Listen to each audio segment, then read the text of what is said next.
I have been up the whole night building us a bigger rocket, and it is enormous. Good, because bigger is exactly where every serious person on your world begins. You are agreeing with me, which is honestly not what I had prepared for. Wholeheartedly, and I would very much like to help you finish building it. Then where is this trap you promised me, because I have looked everywhere? We will find it together, and you are the one who is going to spot it first. That is the sort of thing people say just before the bad news arrives. It is bad news for exactly one idea, and rather good news for all the rest. So tonight we open a rocket right up and meet the fuel that needs its own fuel. Fuel cannot need fuel, because fuel is the thing that does the needing. Start somewhere simpler than your enormous machine with how a rocket goes at all. It burns, and the fire pushes down hard against the ground underneath it. That is the popular answer, and it stops working the instant the ground is gone. Then what is the poor thing shoving on, out where there is nothing to shove? Nothing whatsoever, and that happens to be the most beautiful part of it. You cannot shove on nothing at all and somehow end up somewhere else. You can, so long as you throw something the other way and throw it hard. Throw something backward and I go forward, just like that? Stand on smooth ice holding a heavy ball and hurl the ball away from you. And I slide backward every single time, without touching anything.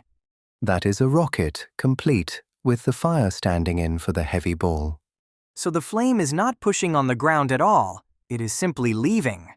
Millions of tiny throws every second, and each one of them shoves you along. It is the only trick anybody knows that works in the emptiest place there is. I like it a great deal more now than I did when I walked in here. So does everybody, the moment they work out what the fire is really doing. Now, one quiet question about all of that stuff getting thrown backward. Where is it coming from? Precisely, and there is nowhere out there to stop and pick up any more. So it has to bring every single bit of it along from home. Every gram it will ever throw, loaded aboard before it leaves the ground. That is fine, because we simply build ourselves a bigger tank. Picture one of the rockets you have watched go up your whole life. The tall white ones, standing there with the fire underneath them. Fueled and waiting on the pad. And now tell me what is actually inside it. Astronauts and satellites and an awful lot of very clever machinery.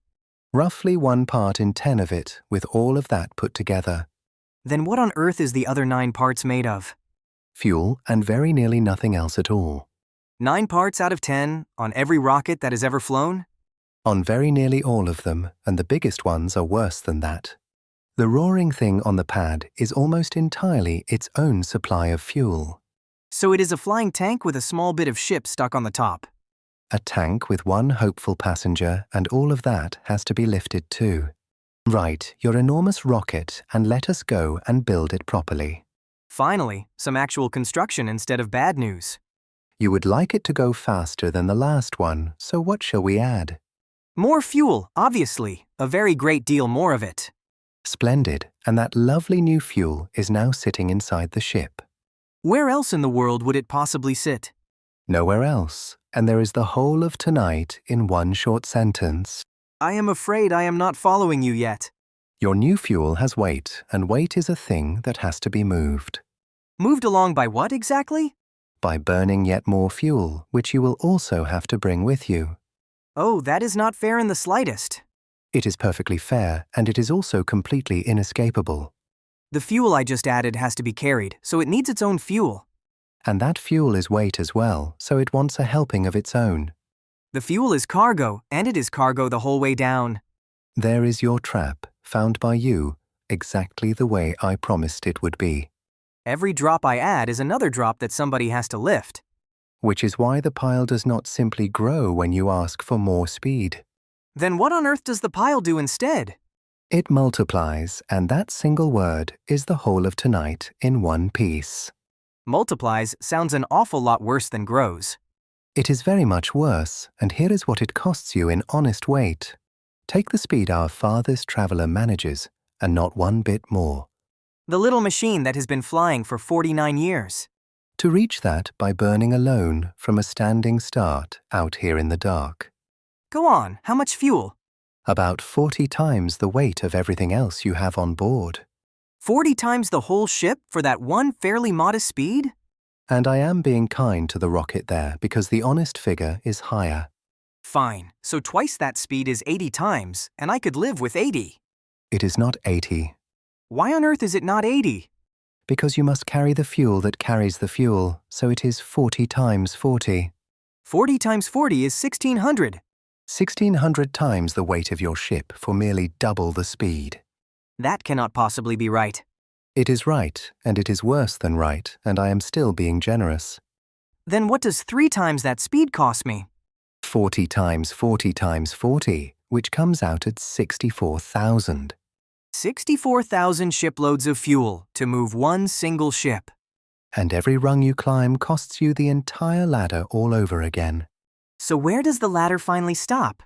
Let us go and find out by being as generous as anybody could ever be. Generous in what way? Take everything there is, every star and every world and every last scrap. Every single bit of absolutely everything? Turn the whole lot into the finest burning stuff anybody has ever made. That is the largest tank that anyone could imagine. Then burn all of it to shove one speck along with no ship and nobody aboard. One speck with everything that exists piled up behind it. Have a guess at how fast that one speck ends up going. Nearly the speed of light, surely, after every last bit of that. About 2/1000ths of it. 2/1000ths, and that is the best there is? 1 part in 500 out of absolutely everything that exists. And there is nothing left over anywhere to make it go any faster. Nothing at all, because you have already spent every last scrap of it. What if everything happened to be heavier than it is? Make it 1,000 times heavier and the little speck barely notices. So rockets are completely useless after all of that. Not remotely, and I would like to be very careful with this next bit. You have spent the whole night taking one of them to pieces. I took one single claim to pieces and left everything else standing. Say the claim out loud plainly. Burning fuel that you carry cannot take you all the way to another star. And every other thing that rockets do? Every single thing your species owns up there was lifted by one of them. Including the little traveler that is still going out there tonight. Carried up on fire, and it will never once stop being magnificent. So the rocket is not too small. It is the wrong idea for this one journey, and only for this one. That ought to feel a great deal worse than it actually does. Because a problem with a shape is far better than a problem without one. We know exactly what is wrong now, all the way down. The fuel is cargo, So the faster you want to go, the more it multiplies. so burning what you carry can never cross to another star. 3 nights of walls, and this one is really the wall. And clever people have spent decades quietly designing their way around it. Around it how, when the fuel is the entire problem? By flatly refusing to carry any of the wretched stuff at all. A rocket with an empty tank goes precisely nowhere. Which is exactly why the next one will not be a rocket. Next time we leave the fuel at home, so subscribe and come with us. Nothing to carry and nothing to run out of.